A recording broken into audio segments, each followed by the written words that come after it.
하나님께서는 우리에게 명령을 하셨어요. 무슨 명령을 하셨나 하면 하나님의 아들들은 항상 기뻐하게 살아야 된다. 항상 기쁨이 충만해 살아야 된다. 항상 기뻐하라.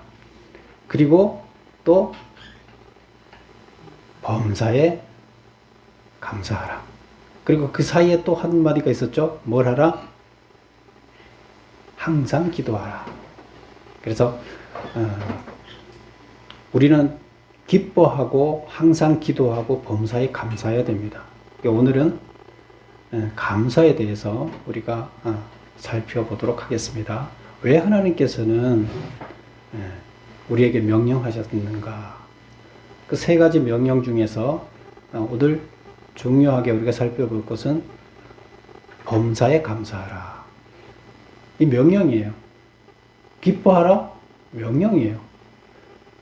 감사하라? 명령이에요. 근데 그냥 감사가 아니라 범사에 감사하라 이런 얘기예요. 그럼 범사에 감사하라는 얘기는 두 가지 의미가 있어요. 감사할 요건이 있을 때 감사하라. 그죠? 그건 당연하겠죠. 나한테 감사할 요건이 충분히 내가 있다고 생각이 되고 느낄 때 뭐 감사하지 말라고 해도 감사하겠죠. 근데 문제는 감사할 여건이 나한테 생기지 않았을 때가 문제예요. 근데 하나님께서 여기서 명령을 하셨던 중요한 의미는 감사할 여건이 나한테 없을 때 감사하라는 게 중요한 거예요.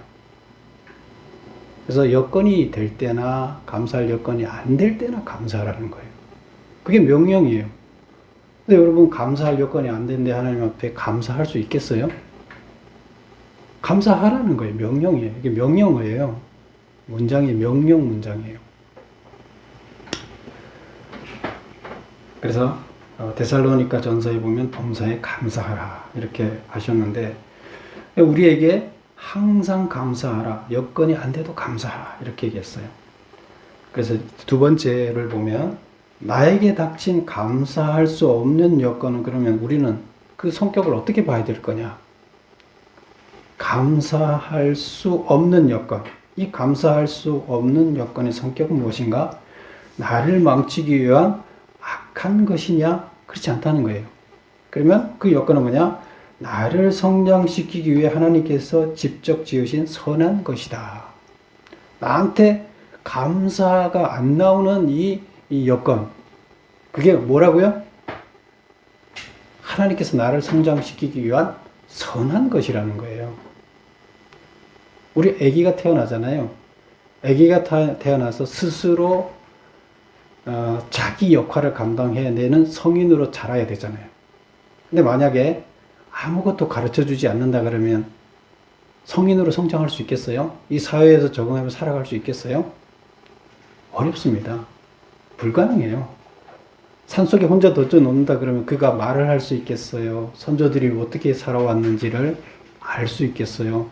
그 앞전에 쌓아왔던 지식들을 자기가 습득할 수 있겠어요? 안 돼요. 그냥 원신에 불과한 거예요. 그러면 그가 올바로 성장해 살도록 하기 위해서는 그한테 하기 싫은 것을 계속 시키는 거예요. 그렇죠? 자기는 젖만 먹고 그냥 놀고 싶은데 뭘 기어봐라, 뭐 숫자를 맞춰봐라, 뭘 가져와라 계속 시키는 거예요. 그리고 조금 더 크면 그냥 나가 놀고 싶은데 계속 공부하라고 시키고 계속 자기가 하기 싫은 어려운 상황을 계속 주는 거예요. 왜 그래요? 그러니까 자기 스스로 온전한 자로 성장하기 위해서요. 그래서 온전한 성인으로 자기가 우뚝 서야 돼요. 그러면 그때는 우뚝 서면 터치 안 해요. 그럼 그 다음부터는 스스로 할 수 있는 능력이 생기니까 터치 안 해요. 그냥 놔두고 스스로 살아가게끔 자기 의지에 따라 살아가게끔 하는 거예요. 근데 그때까지는 어떻게 해야 돼요? 하기 싫은 거 계속 시켜야 되는 거예요. 하나님께서 그럼 이 아이가 성인이 될 때까지 자기 하고 싶은 게 많겠어요? 하기 싫은 여건이 많겠어요? 하기 싫은 여건이 항상 그 앞에 쌓여 있어요. 성인이 돼서 자기가 자유로워질 때까지는. 우리가 하나님께서 하나님의 아들로 인정하는 성인이 될 때까지 그래 너 이제 내가 인정해주마 너 마음대로 해도 내 뜻대로 지금 너는 하는 거야. 이렇게 하나님이 인정할 때까지. 그래서 나는 이제 터치 안 하겠어. 이렇게 될 때까지 하나님은 어떻게 해야 돼요? 계속 우리에게 훈련의 여건을 줘야 돼요. 그렇지 않으면 우리가 성장할 수 없기 때문에 하나님께서 성인이라고 그냥 스스로 할 수 있게 풀어줄 수가 없기 때문이에요. 하나님께서는 풀어줘야 돼요. 스스로 할 성인이 되기를 바라요. 장성한 그리스도인이 되기를 바라시는 거예요. 그렇다 그러면 우리한테는 항상 하기 싫은 여건들이 감사할 수 없는 여건들로 우리의 인생을 채우고 있어요. 성격은 그 감사할 수 없는 여건들은 뭐냐? 우리를 성장시키기 위한 선한 것이다. 그래서 나만을 위해 특별히 지으신 맞춤형 훈련 상황이라는 거예요. 그게 훈련 조건이에요. 그래서 우리는 감사해야 된다는 거죠. 그리고 3번 보겠습니다. 그러면 감사할 수 없는 여건을 어떻게 우리는 맞아야 되느냐? 1번, 감사할 수 없는 여건을 내 삶에 도움이 되지 않는다고 생각하고 회피한다면 성장할 수 없으나 훈련이라 생각하여 받아들이고 극복해낸다면 성장하게 될 것이다.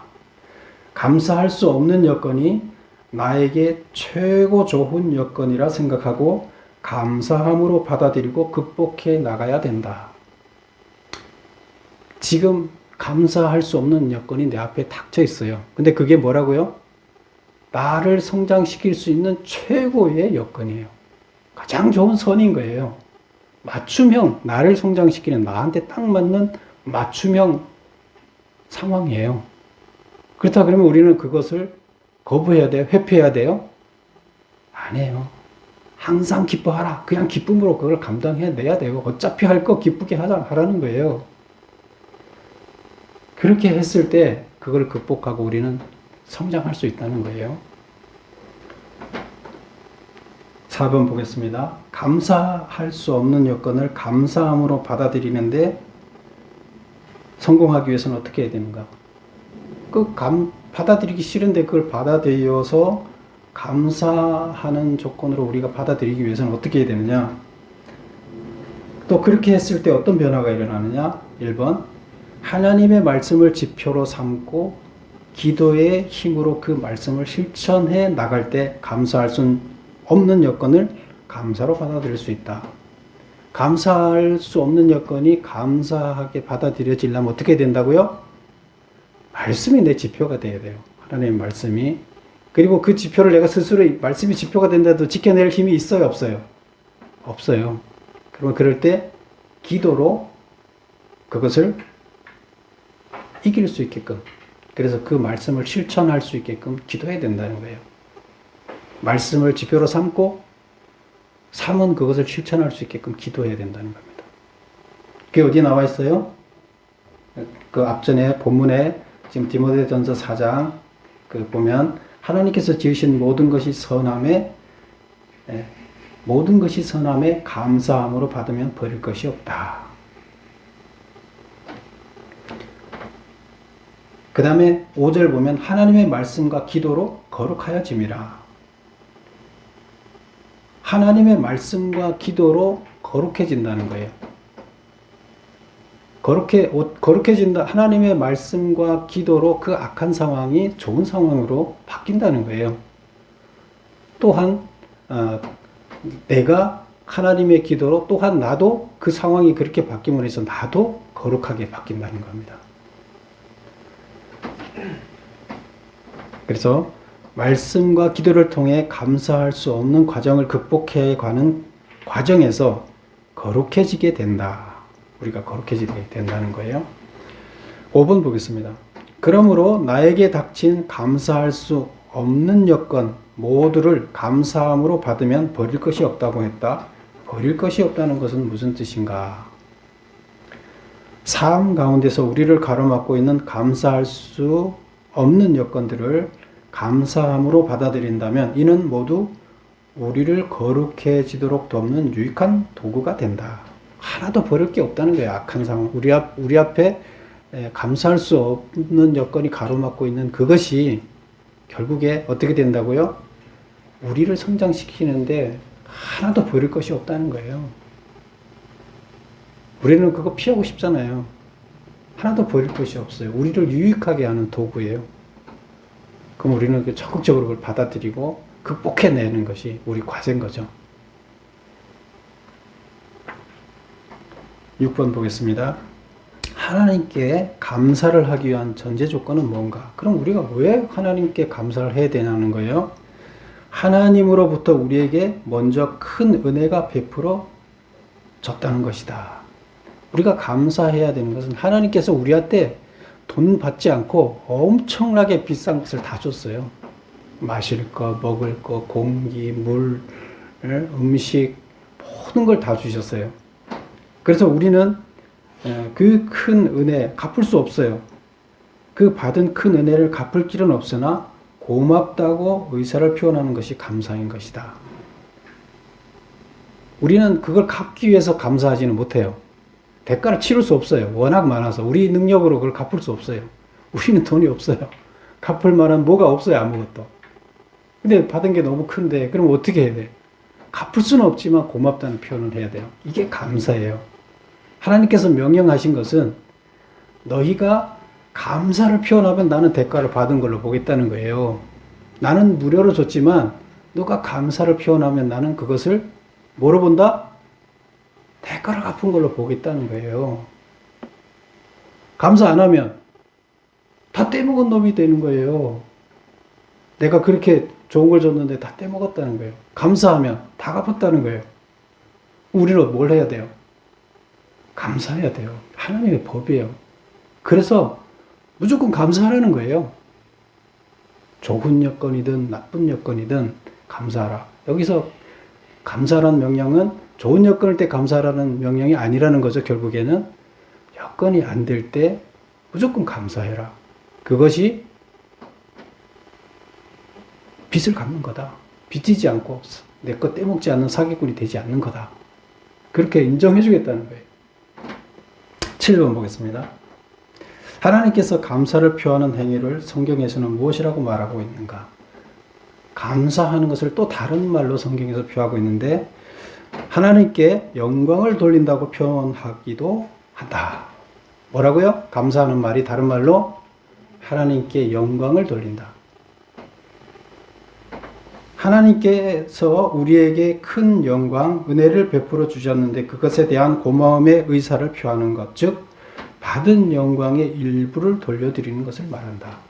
그래서 감사를 표하는 것을 하나님께 영광 돌린다 이렇게 말하고 있어요. 그래서 우리가 어떤 일이 있을 때 우리는 항상 하나님께 어떻게 해야 돼요?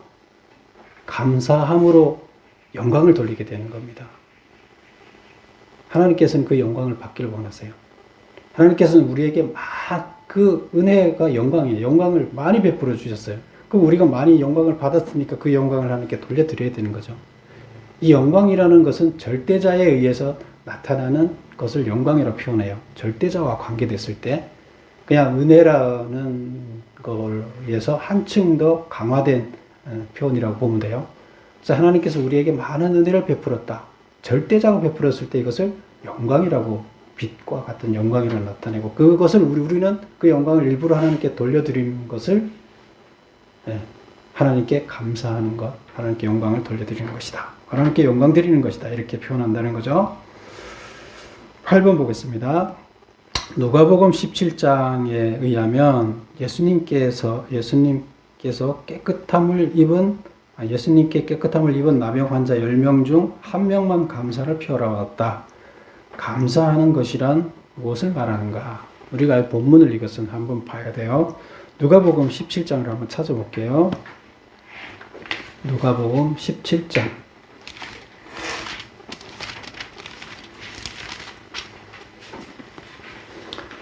11절부터 19절인데요. 124쪽, 신약 124쪽이 되겠습니다.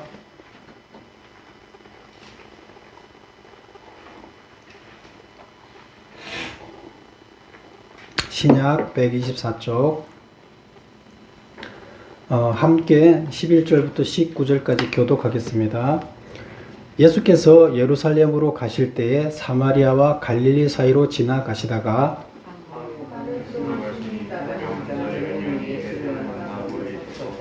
소리를 높여 이르되 예수 선생님이여 우리를 불쌍히 여기소서 하거늘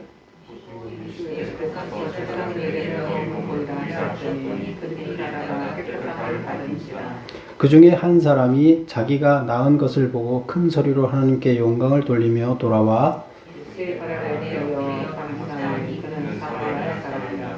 예수께서 대답하여 이르시되 10사람이 다 깨끗함을 받지 아니하였느냐 그 9은 어디 있느냐